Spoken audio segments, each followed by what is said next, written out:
தென்மேற்கு வங்கக்கடல் பகுதியில் இலங்கை ஒட்டி வளிமண்டலத்தில் கீழடுக்கு சுழற்சி நிலவுகிறது. மேலும் கிழக்கு திசை காற்றும் மேற்கு திசை காற்றும் சந்திக்கின்ற ஈஸ்ட் வெஸ்ட் ஷியர் ஜோன் தமிழக பகுதிகளில் நிலவுகிறது.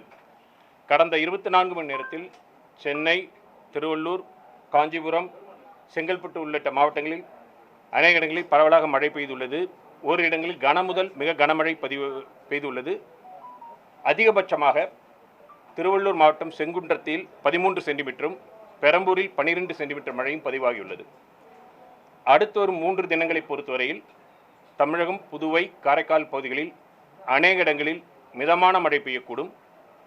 கனமழையை பொறுத்தவரையில் அடுத்த 24 மணி நேரத்திற்கு சென்னை, காஞ்சிபுரம், திருவள்ளூர், செங்கல்பட்டு, ராணிப்பேட்டை, வேலூர், திருப்பத்தூர், திருவண்ணாமலை ஆகிய மாவட்டங்களில் ஓரிரு இடங்களில் கன முதல் மிக கனமழை பெய்யக்கூடும்.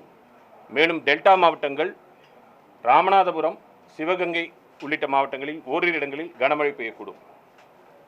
மீனவர்களுக்கான எச்சரிக்கையை பொறுத்தவரையில் தமிழக கடற்கரை பகுதிகள், மன்னார் வளைகுடா பகுதி மற்றும் அதனை ஒட்டியுள்ள தென்மேற்கு வங்கக்கடல் பகுதிகளில் பலத்த காற்றானது மணிக்கு 40 முதல் 50 கிலோமீட்டர் வேகத்தில் அடுத்து வரும் 2 தினங்களுக்கு வீசக்கூடும். எனவே மீனவர்கள் இந்த பகுதிகளுக்கு அடுத்து வரும் 2 தினங்களுக்கு செல்ல வேண்டாம் என்று அறிவுறுத்தப்படுகிறார்கள். சென்னை நுங்கம்பாக்கத்தில் நவம்பர் 1ஆம் தேதி பதிவான மழையை பொறுத்தவரையில் கடந்த 72 ஆண்டுகளில் நவம்பர் 1ஆம் தேதி பொறுத்தவரையில் இன்று பதிவான மழை 3வது அதிகபட்ச கனமழையாகும். கடந்த 30 ஆண்டுகளை பொறுத்தவரையில் இது முதலாவது அதிகபட்ச கனமழையாகும். 1ஆம் தேதி மொத்த மாதத்துக்கு கிடையாது. நவம்பர் 1ஆம் தேதி எடுத்துக்கிட்டிங்கன்னா 72 ஆண்டுகளில் இது 3வது அதிகபட்ச மழை. இதற்கு முன் 1990 13 சென்டிமீட்டர், 1964 11 சென்டிமீட்டர் பதிவாகிருக்கிறது 1ஆம் தேதி நவம்பரை பொறுத்த வரைக்கும்.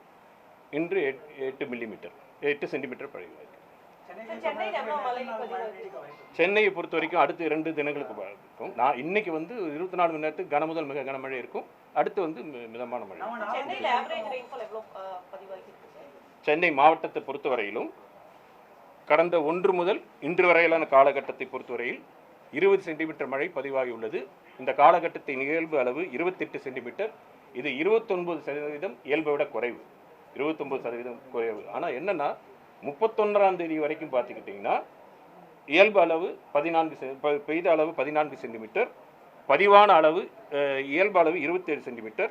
இது 4% இயல்பை 48% இயல்பை விட குறைவு. 31க்கும் 1க்கும் இடையில பார்த்தீங்கன்னா கிட்டத்தட்ட 18% கிடச்சிருக்கு. ஒரு நாள்லேருந்து 18% அந்த குறைவாக இருக்குது. முதல்ல 31 வரைக்கும் -48%, இன்னைக்கு அது -29%. ஆமாம் ஆமாம். இல்லை, இது மழைக்கால இது உங்களுக்கு அடுத்த ஒரு 5 தினங்களுக்கு நம்ம கொடுக்கும் பொழுது அந்த இதிலிருந்து எடுத்துகிட்டு இருக்கோம். இன்னிலிருந்து வரும்போது 5ஆம் தேதி வரைக்கும் அவங்க தனி ப்ரெஸ் புல்லட்டின் தனியாக போட்டிருப்பாங்க. நீங்கள் 5 தினங்களுடைய போட்காஸ்ட்டு நம்ம பார்க்கும்போது நாமளும் கொடுத்துருக்கோம். முன்னாடி எடுத்து பார்த்தீங்கன்னா நாம் சொல்லும் பொழுது இங்கே சொல்லும்பொழுது குறுகிய காலத்தில் தான் நம்ம சொல்கிறோம். எல்லாத்தையுமே படிக்க முடியாது, ரொம்ப லென்த்தியாக. கார்ப்பரேஷனோட ஏஆர்சில நேத்து காலையில 8 இருந்து இன்னைக்கு காலையில 9 வரைக்கும் 16 சென்டிமீட்டர் மழை பெய்திருக்கு சார். நாம நேத்து கனமழைக்கான வாய்ப்பு மட்டும் தான் சொல்லியிருந்தோம். மிக கனமழை அது கார்ப்பரேஷனோட ஏஆர்சி நம்ம கணக்குல எடுத்துக்க முடியாது. இல்லை, அதுவும் எடுத்துருக்கோம். நாம் கொடுக்கும் பொழுது கனமழைக்கு தான் எதிர்பார்த்துருந்து அது கனமழை மிக கனமழையாகவும் ஆகியிருக்கிறது. நேற்று பார்த்தீங்கன்னா உங்களுக்கு பகலில் ஈவினிங் வரைக்கும் கூட அதிக மழை இல்லாமல் தான் நிலையில் இருந்தது. அப்போ கூட கனமழை கொடுத்துருக்கோம்னு சொல்கிறாங்க. கனமழை இருந்து பிறகு தொடர்ந்து படிப்படியாக தான் இதுவாகிருக்கு. இன்று காலையில்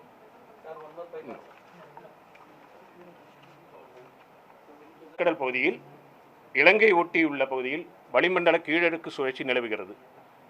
மேலும் கிழக்கு திசை காற்றும் மேற்கு திசை காற்றும் சந்திக்கின்ற ஈஸ்ட் வெஸ்ட் ஷியர் ஜோன் தமிழக பகுதிகளில் நிலவுகிறது. கடந்த 24 மணி நேரத்தில் சென்னை, காஞ்சிபுரம், திருவள்ளூர், செங்கல்பட்டு மாவட்டங்களில் பரவலாக மழை பெய்துள்ளது. ஓரிரு இடங்களில் கனமுதல் மிக கனமழையும் பெய்துள்ளது. அதிகபட்சமாக திருவள்ளூர் மாவட்டம் செங்குன்றத்தில் 13 சென்டிமீட்டரும், பெரம்பூரில் 12 சென்டிமீட்டர் மழையும் பதிவாகியுள்ளது. அடுத்த ஒரு 3 தினங்களை பொறுத்தவரையில் தமிழகம், புதுவை, காரைக்கால் பகுதிகளில் அநேக இடங்களில் மிதமான மழை பெய்யக்கூடும். கனமழை பொறுத்தவரையில் அடுத்து வரும் 24 மணி நேரத்திற்கு சென்னை, திருவள்ளூர், காஞ்சிபுரம், செங்கல்பட்டு, ராணிப்பேட்டை, திருப்பத்தூர், திருவண்ணாமலை ஆகிய மாவட்டங்களில் ஓரிரு இடங்களில் கனமுதல் மிக கனமழை பெய்யக்கூடும். மேலும் டெல்டா மாவட்டங்கள், சிவகங்கை, ராமநாதபுரம் மாவட்டங்களில் ஓரிரு இடங்களில் கனமழை பெய்யக்கூடும். மீனவர்களுக்கான எச்சரிக்கை பொறுத்தவரையில் தமிழக கடற்கரை பகுதிகள், மன்னார் வளைகுடா பகுதி மற்றும் அதனை ஒட்டியுள்ள தென்மேற்கு வங்கக்கடல் பகுதியில் அடுத்து வரும் 2 தினங்களுக்கு பலத்த காற்றானது மணிக்கு 40 முதல் 50 கிலோமீட்டர் வேகத்தில் வீசக்கூடும். எனவே மீனவர்கள் அடுத்து வரும் 2 தினங்களுக்கு இந்த பகுதிகளுக்கு செல்ல வேண்டாம் என்று அறிவுறுத்தப்படுகிறார்கள்.